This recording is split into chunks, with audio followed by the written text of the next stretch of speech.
سانحہ army public school Peshawar کو 5 سال بیت گئے۔ دہشت گردوں کے ہاتھوں شہید ہونے والے معصوم اور بے گناہ بچوں کے والدین آج بھی اپنے پیاروں کی یاد میں اشکبار ہیں۔ پاکستان کی تاریخ کا یہ دلہراش واقعہ ناقابل فراموش ہے۔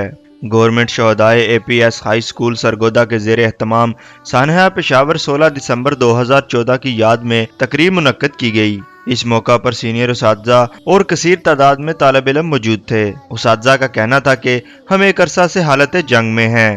کئی بیرونی قوتیں پاکستان میں انتشار کی خواہش مند ہیں۔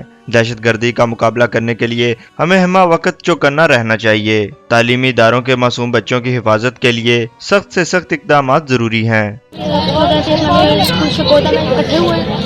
ہمیں ریلیو کا لیے ان کے لیے جو 2014 میں شہید ہوئے تھے آرمی پبلک اسکول میں شہیدوں کو سلام پیش کرتا ہوں اور ان کے والدین کو خراج عقیدت پیش کرتا ہوں۔ سخت سردی کے باوجود طالب علموں نے آرمی پبلک اسکول کے شہداء کو نہ صرف یاد کیا بلکہ وطن عزیز کی سلامتی کے لیے قربانی دینے کا بھی عزم کیا۔